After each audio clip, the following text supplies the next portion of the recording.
नमस्कार, आदाब, सत श्री अकाल दोस्तों। स्वागत है आप सबका मेरे YouTube चैनल स्वप्निल जंक्शन पर और मैं आशा करता हूं कि आप सभी स्वस्थ और सुरक्षित होंगे।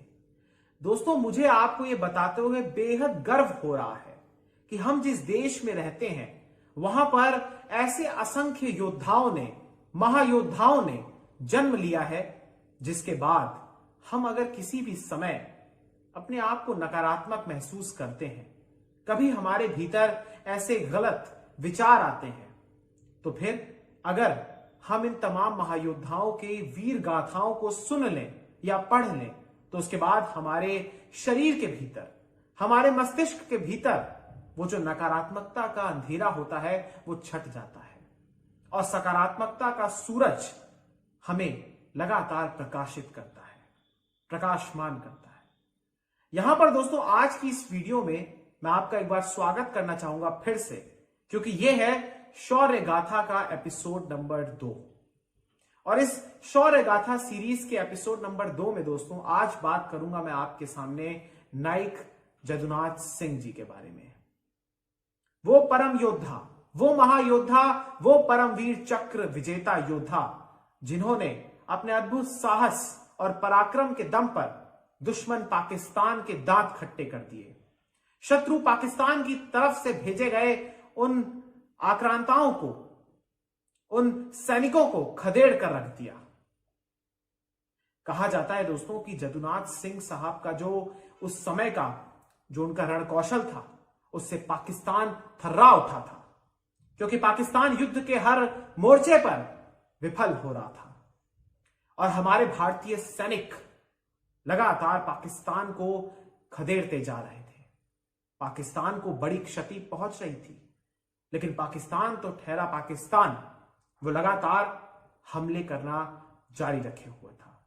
क्योंकि एक तौर पर आप ये बात समझ लीजिएगा दोस्तों कि भारत ने अपनी सेना उतारी थी, हमारे वर्दीधारी सैनिक वहां पर हमारे देश की रक्षा कर रहे थे, हमारे देश की तरफ से मोर्चा संभाल रहे थे युद्ध में, लेकिन पाकिस्तान की तरफ से बहुत ज्यादा बड़ी संख्या में वहां के आतंकवादी थे, वहां के लोकल कबीले के लोग थे, जो एक प्रकार से दहशतगर्द के तरीके से आतंकवाद के फॉर्म में भारत के जम्मू कश्मीर पर आकर हमला कर रहे थे। इसलिए पाकिस्तान को ज्यादा क्षति, अगर मैं सैनिकों की दृष्टि से बात करूं, तो नहीं हुई, क्योंकि उनके सैनिक इन तमाम आतंकवादियों के, इन तमाम जो वहां के कबीले के भेष में आए जो लोग थे, कबीलियाई लोग थे, उनके पीछे छिपी हुई थी। लेकिन भारतीय सेना अग्रिम पंक्ति में तैनात होकर दुश्मनों का सफाया कर रही थी।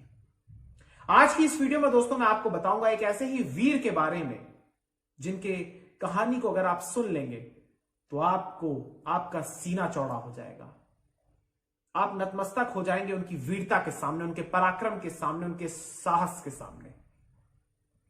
मैं बात कर रहा हूं दोस्तों नाइक जदुनाथ सिंह जी की।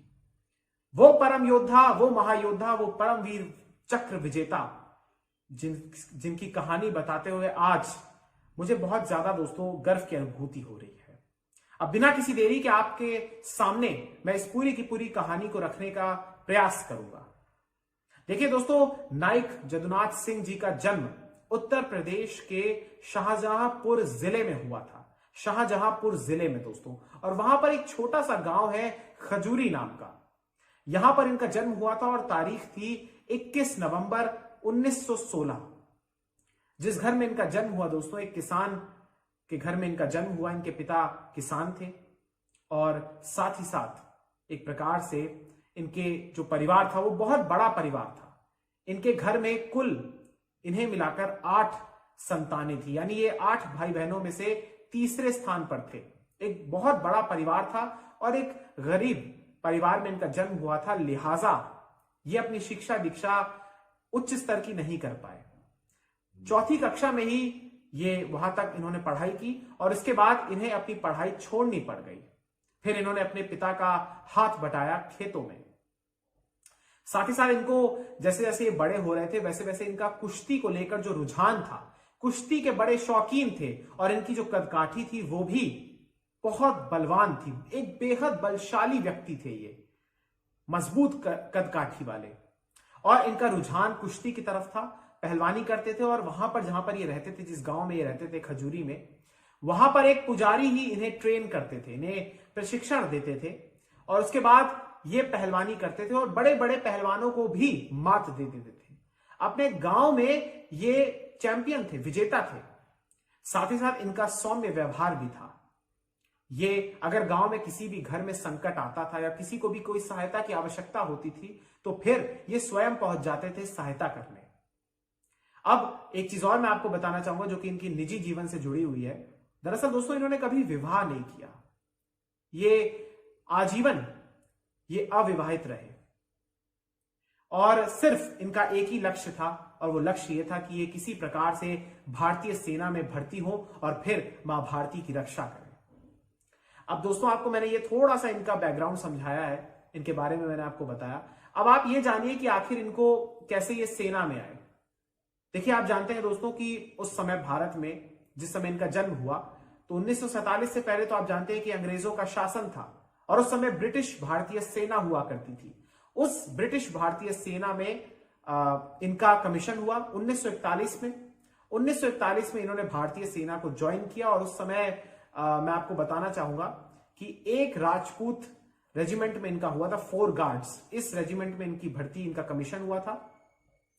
और उसके बाद दोस्तों मैं आपको बताना चाहूंगा कि 1941 में, चूंकि आपको पता है कि उस दौर में विश्व युद्ध भी चल रहा था, द्वितीय विश्व युद्ध, और उस दौर में यह हुआ दोस्तों कि इन्हें भी बर्मा में यानी आज के म्यांमार में इन्हें तैनात किया गया और वहां पर अराकान एक प्रांत है, वहां पर इन्होंने अपने युद्ध कौशल का प्रदर्शन किया और जापानी सैनिकों को भी खदेड़ कर रख दिया। उस समय भी इनके बहुत सारे प्रशंसक बन गए क्योंकि हर कोई इनकी वीरता की तारीफ करता था, हर कोई इनके युद्ध कौशल से इतना ज्यादा प्रेरित हुआ था, इतना ज्यादा वो प्रभावित हुआ था कि एक प्रकार से उनके आंखों के सामने से इनकी वीरता के जो जौहर इन्होंने दिखाया था वो कभी हट नहीं पा रहा था। अब जब 1947 में भारत स्वतंत्र हुआ, इसके बाद भारतीय सेना आई और भारतीय सेना में इन्हें नायक का पद मिला। लेकिन आप दोस्तों जानते हैं कि जब भारत स्वतंत्र हुआ, जब भारत आजाद हुआ, तो उसके कुछ ही समय के बाद अक्टूबर के महीने में पाकिस्तान ने जम्मू कश्मीर पर हमला कर दिया और उस समय जम्मू कश्मीर भारत का हिस्सा नहीं था। जम्मू कश्मीर उस समय एक स्वतंत्र रियासत था, ना वो पाकिस्तान के साथ था और ना ही वो भारत के साथ था। लेकिन पाकिस्तान ने अपने नापाक मंसूबे दिखाते हुए जम्मू कश्मीर पर हमला कर दिया। वो चाहता था कि वो जम्मू कश्मीर पर कब्जा कर ले। उस समय जम्मू कश्मीर में महाराजा हरि सिंह शासन करते थे और महाराजा हरि सिंह ने जब ये देखा, जब उन तक ये समाचार पहुंचा कि दरअसल पाकिस्तान ने हमला कर दिया है, आक्रमण कर दिया है, कुछ कबीले के भेष में आकर उनके दहशतगर्द आए हैं, कुछ कबीलियाई लोग हैं, उनके पाकिस्तानी सैनिक भी आए हैं, तो फिर उन्होंने भारत से सहायता मांगी। उन्होंने कहा कि आप हमारी मदद कीजिए। तब के तत्कालीन प्रधानमंत्री जवाहरलाल नेहरू साहब ने उस समय महाराजा हरि सिंह से कहा कि आप हमारे साथ इंस्ट्रूमेंट ऑफ एक्सेशन को साइन कर लीजिए, आप हमारे साथ विलय कर लीजिए, जम्मू कश्मीर रियासत को आप भारत में मिला दीजिए और उस संधि पत्र पर जब आप अपने हस्ताक्षर कर देंगे तो हम आपकी सहायता करने के लिए आ जाएंगे। महाराजा हरि सिंह ने शीघ्र ही उस इंस्ट्रूमेंट ऑफ एक्सेशन पर अपने दस्तखत कर दिए और फिर उसके बाद भारतीय सेना उतर गई उस जंग के मैदान पर। लेकिन हुआ यह दोस्तों कि दरअसल तब तक पाकिस्तान ने काफी ज्यादा इलाके को कब्जा कर लिया था। भारतीय सेना को एयरलिफ्ट करने में भी काफी समय लगा। लिहाजा भारतीय सेना ने जैसे जैसे सर्दी आती रही वैसे वैसे पुनः मैक्सिमम चोटियों पर कब्जा कर लिया, मैक्सिमम सेक्टर्स पर जो कि स्ट्रेटेजिकली बहुत ज्यादा अहम होते थे, बहुत ज्यादा महत्वपूर्ण थे, उन सब पर कब्जा कर लिया, उन सब पर अपना अधिकार स्थापित किया, भारत का अधिकार स्थापित किया और पाकिस्तान की तरफ से आए उन घुसपैठियों को खदेड़ दिया। लेकिन यहां पर दोस्तों आपको मैं बताना चाहूंगा कि 6 फरवरी 1948 का दिन जिसको लेकर आज की वीडियो है वो बेहद महत्वपूर्ण है। आज इस तारीख की महत्वता इसलिए मैं आपको बताने जा रहा हूं क्योंकि दरअसल इस तारीख को हुआ ये कि दरअसल यहां पर नायक जदुनाथ सिंह साहब अपनी टुकड़ी के साथ यहां पर तैनात थे और यहां पर इस टुकड़ी में सिर्फ 9 जवान थे, सिर्फ 9 सैनिक थे दोस्तों। और ये जम्मू कश्मीर के नौशेरा सेक्टर में थे, नौशेरा के तंगधार में, तंगधार जिसको कहते हैं उस सेक्टर में ये थे। और वहां पर दोस्तों 6 फरवरी 1948 की सुबह कोहरे और रात का फायदा उठाते हुए दुश्मनों ने अपना हमला कर दिया और उन्होंने अपने जो टुकड़ियां थी, जो उनके जो छावनी थी उसको बेहद करीब लाकर बना दिया, स्थापित कर लिया भारतीय सैनिकों के। और 3 लेवल्स पर उन्होंने हमला किया, 3 बार उन्होंने हमला किया। पहली बार जब उन्होंने हमला किया तब जदुनाथ सिंह ने अपने तमाम 9 सैनिकों के साथ मिलकर डट कर मुकाबला किया और पाकिस्तानी सैनिकों को, उन घुसपैठियों को खदेड़ कर रख दिया। उसके बाद लेकिन इस दरमियान दोस्तों मैं आपको बताना चाहूंगा कि 9 कुल सैनिक थे, 9 में से 4 सैनिक घायल हो चुके थे। खुद जदुनाथ सिंह जी भी घायल थे, उनके दाहिने हाथ पर चोट लगी हुई थी।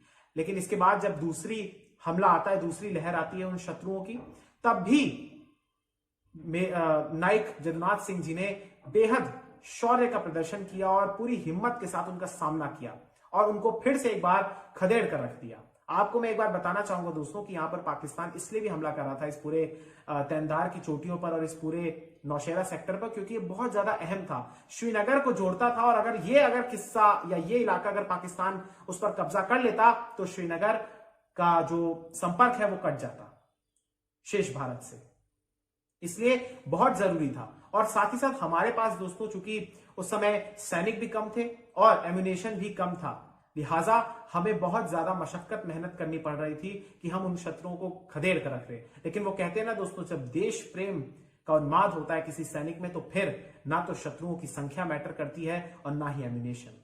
आपके पास कितना असला, कितना बारूद है, वो कोई मैटर नहीं करता जब आपके भीतर देश प्रेम का उन्माद होता है। उसी शौर्य, उसी जज्बे के साथ माफ कीजिएगा, नायक जदुनाथ सिंह जी एक प्रकार से अपने बचे हुए सैनिकों के साथ लड़ रहे थे। जब तीसरा हमला हुआ दोस्तों, 2 हमले को तो इन्होंने विफल कर दिया, लेकिन उसके बाद जब तीसरा हमला हुआ तो उस दौरान यह हुआ कि बहुत ज्यादा क्षति हो गई। क्योंकि आप समझिए कि जब 9 ही कुल सैनिक हैं, उन्होंने 2 हमलों को नाकाम कर दिया। उसके बाद जब पाकिस्तानियों ने एक और बार फिर से हमला किया, तीसरी बार उन्होंने हमला किया सेम डेट को, तो फिर बहुत बड़ी क्षति हमें भी पहुंची। और ऐसा हो गया था कि हमारे तमाम जो बचे हुए 9 सैनिक थे वो सभी वीर गति को प्राप्त हो गए, सिर्फ जदुनाथ सिंह जी बचे हुए थे। और एक समय ऐसा भी आ गया था दोस्तों कि जदुनाथ सिंह जी अकेले गन उठाकर शत्रुओं के सामने चले गए और जब इनकी गोलियां खत्म हो गई तो इन्होंने 2-3 सैनिकों को अपनी बाजुओं में दबाकर ही मार दिया। इस स्तर के पराक्रम और इस स्तर के महावीर थे ये। और मैं आपको बताना चाहूंगा दोस्तों कि जब ये पहुंच गए उस खेमे के पास, तो वहां पर शत्रुओं ने जब गोलियां फायर की तो फिर एक गोली इनके सर पर लगी और एक गोली इनके सीने में लगी और इसके बाद ये मां भारती पर न्यौछावर हो गए। ये उस पावन धरा पर गिर गए और इन्होंने सबसे बड़ा बलिदान दिया, सर्वोच्च बलिदान दिया, अपना सर्वस्व अर्पण कर दिया मां भारती की रक्षा के लिए। और हम सबको एक प्रकार से आज गर्व होता है, हम सब आज हाथ जोड़कर नमन करते हैं। और इस वीडियो के माध्यम से दोस्तों मैं भावपूर्ण श्रद्धांजलि भी देना चाहूंगा नायक जदुनाथ सिंह जी को और उन तमाम सैनिकों को भी जिन्होंने आज हम सबको ये अधिकार दिया कि आज हम सभी इस खुली हवा में सांस ले सकते हैं, जिनके अद्भुत शौर्य के कारण आज हम सब जीवित हैं। वाकई में दोस्तों जब मैं ऐसी दास्तान आपके सामने लेकर आता हूं तो मेरे रोंगटे खड़े हो जाते हैं। और जब इन्होंने शहादत दी, जब ये शहीद हुए, तो उसके बाद मरणोपरांत इनको 1950 में परमवीर चक्र से नवाजा गया, जो कि हमारी सबसे बड़ा वीरता का पुरस्कार है, जो हमारी मिलिट्री के अगर मैं दृष्टि से बताऊं सबसे बड़ा। और सिर्फ 21 ही जवानों को उनकी अद्भुत साहस के लिए और वीरता के लिए सिर्फ 21 जवानों को ही परमवीर चक्र से नवाजा गया है, सम्मानित किया गया है। उनमें से एक है जदुनाथ सिंह जी। जदुनाथ सिंह जी ने दोस्तों एक पत्र लिखा था अपने माता पिता को संबोधित करते हुए। उन्होंने लिखा था आखिरी बार इस पत्र को कि उन्हें बहुत ज्यादा क्रोध होता है, उन्हें बहुत ज्यादा पीड़ा होती है जब वो देखते हैं कि जम्मू कश्मीर में शत्रु हमारी मां बहनों की इज्जत पर आक्रमण करते हैं। और वो ये उस पत्र में लिखते हैं अपने माता पिता को कि मैं शत्रुओं को खदेड़ दूंगा और हमारी माता बहनों की रक्षा करूंगा, और जब तक मैं इन शत्रुओं से अपनी भूमि को, अपनी माता और बहनों को सुरक्षित नहीं कर लेता, तब तक मैं चैन की सांस नहीं लूंगा, मैं वापस नहीं आऊंगा। ये परमवीर योद्धा है, नमन है, हाथ जोड़कर नमन है। सोचिए 1916 में इनका जन्म हुआ और 1948 को यानी करीब 32 वर्ष की आयु में इन्होंने देश पर सर्वोच्च बलिदान दिया, देश पर अपना सर्वस्व न्यौछावर कर दिया। बहुत बहुत शुक्रिया दोस्तों, बहुत बहुत धन्यवाद। जय हिंद, जय भारत, वंदे मातरम, इंकलाब जिंदाबाद, सत्यमेव जयते। नमस्कार, जय हिंद।